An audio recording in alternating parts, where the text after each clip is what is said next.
Bwana Yesu asifiwe, Bwana Yesu asifiwe tena. Tunalihubiri neno lake ambalo ndilo ukombozi wa mataifa yote, kwa jina la Baba na la Mwana na la Roho Mtakatifu. Amina.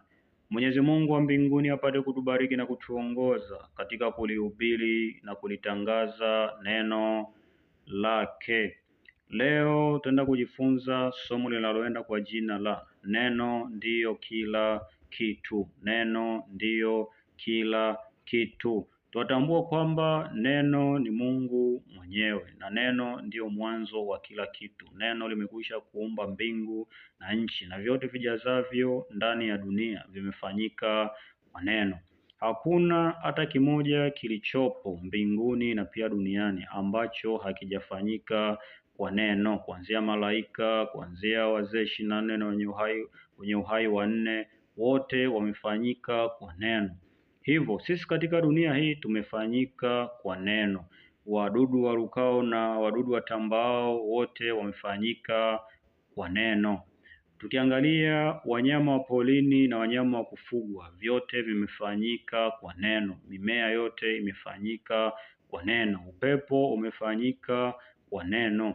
Vinavyoonekana na pia visivyoonekana vyote vimefanyika kwa neno. Bwana Yesu asifiwe tena. Hivyo basi, kama vyote hivyo vimefanyika kwa neno, mpaka sisi wanadamu hatuwezi tukaomba lolote pasipo huyo neno. Bwana Yesu asifiwe tena. Ina maana chochote kile ambacho unakwisha kukiomba katika dunia hii, hakikisha umeenda kwa neno, ambaye ndiye Yesu Kristo wa Nazareti aliye hai. Ina maana pasipo kumwomba Yesu Kristo hauwezi ukapewa chochote. Kwa sababu gani? Neno ndiyo linaumba kila kitu.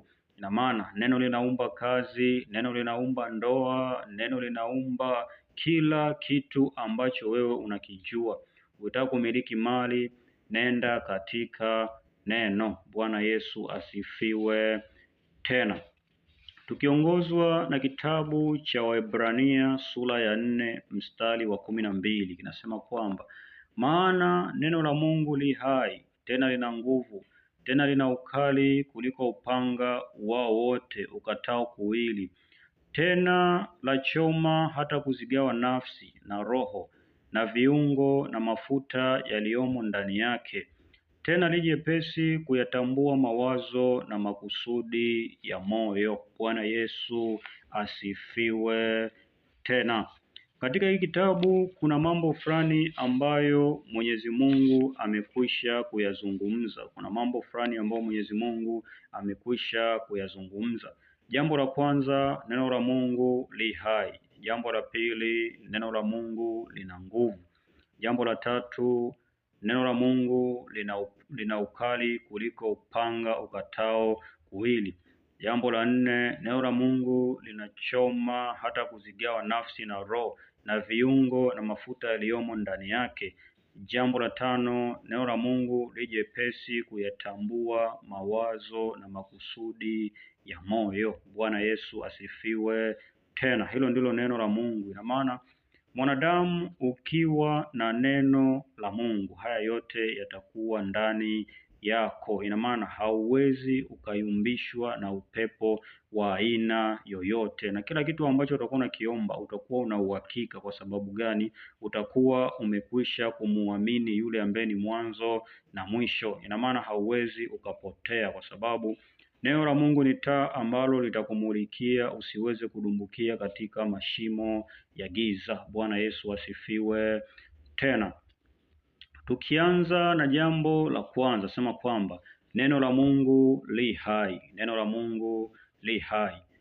Jambo la kwanza tunasema neno la Mungu li hai kwa sababu gani? Neno la Mungu linaumba. Bwana Yesu asifiwe tena. Ina maana Mwenyezi Mungu pale ambapo alikwisha kusema na iwe nuru, katika kitabu cha Mwanzo sura ya 1 mstari wa 3 alisema na iwe nuru, ikawa nuru. Ina maana neno la Mungu lina uhai na ndio maana linatenda kazi. Bwana Yesu asifiwe tena. Hivyo basi, ukilifuata neno la Mungu kila kitu ambacho utakuwa unakitaka ndani ya neno la Mungu utakipata. Kwa sababu gani? Kila kitu ambacho unakiomba kitakuwa kina uhai wa Yesu Kristo. Ina maana ukiomba ndoa katika Yesu Kristo, ndoa yako itakuwa hai.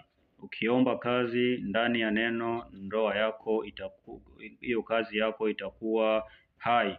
Ukiomba watoto ndani ya Yesu Kristo, watoto wako watalelewa na Bwana. Ina maana ufahamu wao utakuwa hai. Ukiomba biashara, biashara yako itakuwa hai. Bwana Yesu asifiwe. Tena itakuwa hai kwa sababu haitoingiliwa na nguvu za giza. Bwana Yesu asifiwe. Tena tukienda kwenye jambo lingine, nasema kwamba neno la Mungu lina nguvu. Tutaongozwa na kitabu cha Isaya sura ya 9 mstari wa 6, kinasema kwamba maana kwa ajili yetu mtoto amezaliwa, tumepewa mtoto mwanamume, na uweza wa kifalme utakuwa begani mwake, naye ataitwa jina lake Mshauri wa Ajabu, Mungu mwenye nguvu, Baba wa milele, Mfalme wa amani. Bwana Yesu asifiwe. Tena nguvu ya neno hailingani na nguvu ya kiumbe chochote kilichopo katika dunia hii, kwa sababu neno ndio mwanzo hata wa Shetani. Ina maana kila kitu ambacho kimekwisha kuumbwa katika dunia hii ni Mungu ndiye ambaye amekwisha kukiumba. Hivyo utisho wa Shetani na kila kitu, ina maana Shetani hana chake, vyote ni vya Mungu mwenyewe. Hata kuzimu pia ni kwa Mungu mwenyewe. Pia moto wa jehanamu umeumbwa na Mungu mwenyewe. Ina maana hiyo ndiyo nguvu ya neno la Mungu. Na pia neno la Mungu linaweza kuamuru jambo lolote likaweza kutokea, kuhamisha mlima. Na unasema kwamba mlima ni matatizo ambayo yote ambayo yanakuwa yameibuka ndani ya mwanadamu. Pale ambapo unakuwa umepewa mamlaka, unaweza ukaamuru kila ugonjwa uliopo ndani yako kutoka, uwe ukimwi, iwe ni kansa, iwe kisukari. Neno la Mungu lina nguvu ya kufagia hayo yote, madeni na kila kitu. Bwana Yesu asifiwe. Tena ina maana nguvu ya neno la Mungu linamfagia Shetani na matatizo yake, pale ambapo tunakuwa tumejenga imani. Bwana Yesu asifiwe. Tena jambo lingine nasema kwamba neno la Mungu lina ukali zaidi ya upanga ukatao kuwili. Tunajua kwamba neno la Mungu ni upanga wenyewe. Ina maana huo upanga huwezi ukauelezea unakata namna gani, kwa sababu njia za Mungu hazichunguziki. Tunakumbuka kwamba kuna namna Yesu alikuwa anapita katika makaburi, akakuta wale mapepo yakaweza kumuibukia, lakini katika ukali wa mapepo yale hayakuweza yule aliyekuwa amepandishwa mapepo hakuweza kumzuru Yesu Kristo na ukali wa mapepo yale. Kwa sababu gani?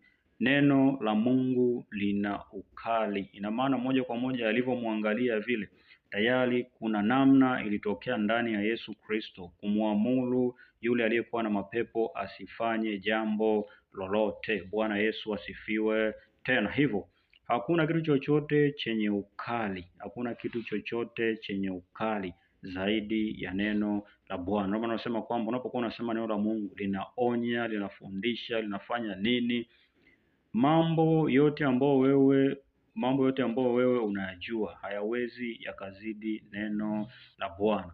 Jambo lingine nasema kwamba neno la Bwana linachoma na kugawa nafsi. Bwana Yesu asifiwe.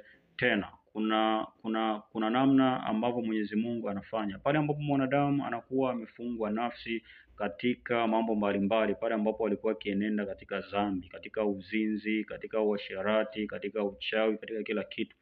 Neno la Mungu lina nguvu ya kugawa nafsi. Bwana Yesu asifiwe. Tena ina maana wewe hata kama wewe umeunganishwa na nafsi ngapi, Mwenyezi Mungu akisha kuja kwako anazigawa nafsi, kwa sababu anaweka ukombozi ndani yako. Bwana Yesu asifiwe. Tena jambo lingine, neno la Mungu linatambua makusudi ya moyo. Bwana Yesu asifiwe. Tena na maana Mwenyezi Mungu anaangalia ndani ya moyo, kwamba wewe kwa mfano unaweza kuwa unaomba, anaangalia ndani yako unamaanisha au haumaanishi. Neno la Mungu linatambua huu ni muongo au ni mkweli. Neno la Mungu linatambua pale ambapo kwa mfano binti unakuwa umefuatwa na mwanaume anakuwa anakupa ahadi. Neno la Mungu linatambua huyo anaongea ukweli au anaongea uongo. Ina maana neno la Mungu linampa mwanadamu kujitambua. Mwanadamu yote aliye ndani ya neno anajitambua ndani ya neno la Mungu. Bwana Yesu asifiwe tena. Hivyo basi ni vipi basi tuishi nje ya neno na tuwe salama? Haiwezekani. Kwa sababu gani? Hata shetani mwenyewe anatumia maandiko ili kuweza kumnasa mwanadamu, lakini hana neno la Mungu. Bwana Yesu asifiwe tena. Hivyo basi tumekwisha kuangalia hapa kwamba neno la Mungu alifanani na kitu chochote. Ina maana tumia neno la Mungu ndani ya Yesu Kristo wa Nazareti aliye hai.